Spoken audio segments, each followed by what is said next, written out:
sejam todos bem-vindos a mais uma aula de Física do cursinho preparatório para o Enem com o professor Edivaldo Júnior. Na aula de hoje vamos continuar tratando com relação aos fenômenos ondulatórios, tratando sobre a difração, polarização e interferência.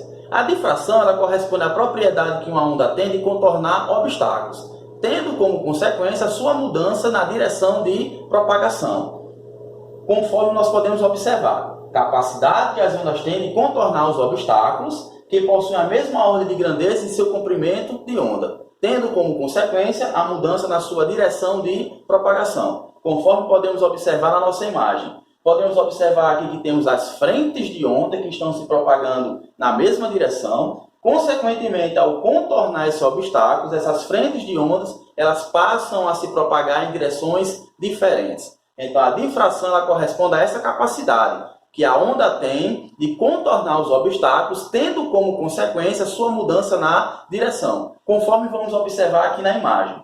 Podemos observar aqui, na nossa primeira animação, temos frente de ondas contornando um objeto opaco, um objeto fixo, não é? Em um determinado local opaco. Nesse caso aqui, a gente pode observar que as frentes de onda elas estão se propagando em uma única direção.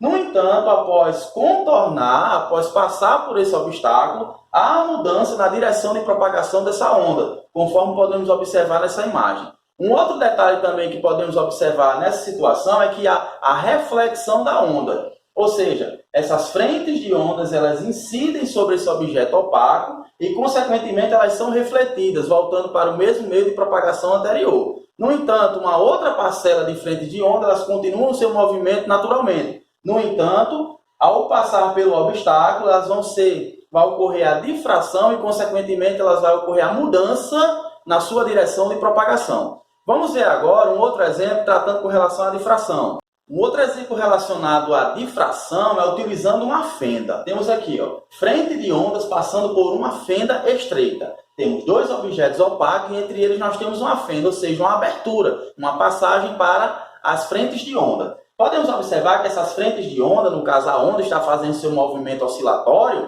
em uma única direção. A onda se propaga na mesma direção, todas as frentes de onda. No entanto, ao contornar esse obstáculo, ao contornar essa fenda, as frentes de onda elas passam a se movimentar em direções diferentes. Elas passam a se propagar em direções diferentes, ocorrendo assim a difração. Então, a difração corresponde a um fenômeno ondulatório relacionado à capacidade que uma onda tem de contornar obstáculos, tendo como consequência a sua mudança na direção de propagação. Um exemplo bem clássico aqui que temos com relação à difração de uma onda é quando conseguimos ouvir, por exemplo, um som emitido por uma fonte que não está no mesmo ambiente que o nosso. Estamos na sala e uma pessoa está falando conosco dentro do quarto. Ou estamos ouvindo, por exemplo, um som, um ruído que provém de uma outra casa, de um outro ambiente. Isso aí ocorre em razão da difração da onda sonora.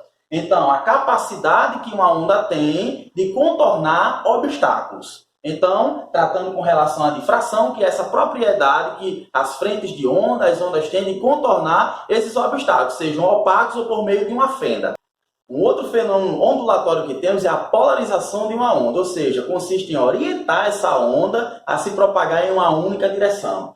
Polarizar uma onda significa orientá-la em uma única direção ou plano. Podemos observar que essa onda ela está se propagando em uma direção não tão definida. Ao atravessar um polarizador, que é um instrumento utilizado para polarizar a onda, ela passa a ter uma direção de propagação bem definida, conforme podemos observar. Lembrando que essa polarização, ela consiste em utilizar um polarizador que vai mudar a sua direção, vai definir a sua direção de propagação. E essa direção de propagação ela vai se dar de acordo com a orientação do polarizador. Conforme podemos observar aqui, no momento em que a onda ela atravessa um outro polarizador, ela vai se propagar de acordo com o que foi instituído pelo instrumento, no caso o polarizador. Então, a polarização de uma onda consiste em orientá-la para que ela se propague em uma direção bem definitiva. Conforme podemos observar aqui, ela vem se propagando em várias direções. Ao atravessar um polarizador vertical, ela vai se propagar de acordo com esse polarizador. Ao atravessar um polarizador horizontal, ela vai passar a se propagar de acordo com esse polarizador, que agora está na horizontal. Um outro fenômeno ondulatório que podemos tratar é com relação à interferência de uma onda. A interferência ela ocorre quando duas cristas ou dois vales, ou um vale e uma crista, eles se encontram durante uma propagação.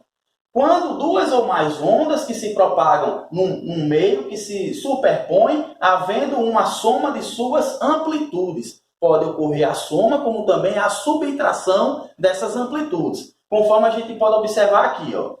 Eu tenho interferência construtiva. É quando eu tenho o encontro de duas cristas. O que é crista? Amplitude máxima. Então, crista com crista, observe que elas estão se propagando em sentidos diferentes. Para que ocorra a interferência é necessário isso. É necessário que as ondas estejam se propagando em sentidos diferentes. Então, crista com crista, observe que houve a soma das duas amplitudes, criando assim uma interferência entre as duas cristas, fazendo com que essa amplitude aumente, conforme podemos observar. No entanto, elas se unem, para uma amplitude total, uma amplitude maior durante a interferência. Após essa interferência, as ondas continuam se propagando normalmente. Conforme o nosso exemplo aqui, ó. Crista com crista, interferência, e depois elas passam a se propagar normalmente. Crista com crista, ocorreu a interferência, então há a soma de amplitude. Em seguida, após essa interferência, as ondas se propagam normalmente, cada um no seu sentido, conforme anteriormente. Como a gente pode observar, ó. Crista com crista, houve a interferência, em seguida as ondas passaram a se propagar normalmente. Lembrando que crista com crista ou vale com vale, há a soma dessas amplitudes. Se for crista, amplitude máxima, se for vale, amplitude mínima. Temos também aqui a interferência destrutiva. Quando é que ocorre essa interferência destrutiva? É quando há o encontro, por exemplo, de uma crista, amplitude máxima, e um vale com uma amplitude mínima. Conforme a gente pode observar, como ambos têm a mesma amplitude, o mesmo valor de amplitude, durante a interferência, o que é que vai acontecer? Vai anular. A crista vai anular o vale, consequentemente o vale vai anular a crista. No entanto, após a interferência, elas irão continuar se propagando normalmente. Então, isso é o que chamamos de interferência destrutiva. É quando há um encontro de uma crista com um vale. Edivaldo, pode ocorrer da crista ser maior do que o vale? Pode. Pode ocorrer do vale ser maior do que a crista? Também pode. No entanto, no nosso exemplo aqui, vocês podem observar que tanto a crista como o vale ela tem a mesma amplitude, para a gente mostrar que há a anulação de ambos. Apenas no momento da interferência. No entanto, após esse momento de interferência, as ondas elas passam a se propagar normalmente, ok, gente? Então, aqui encerramos com relação à nossa aula referente aos fenômenos ondulatórios. Vai lá no nosso canal, Professor Edivaldo Júnior, se inscrevam, acompanhem nossas aulas, façam os seus comentários, tirem suas dúvidas, vai lá também no nosso Instagram, Prof. Edivaldo Júnior, acompanhem as nossas aulas, tá bom, gente? Um forte abraço e até a próxima aula. Fiquem com Deus!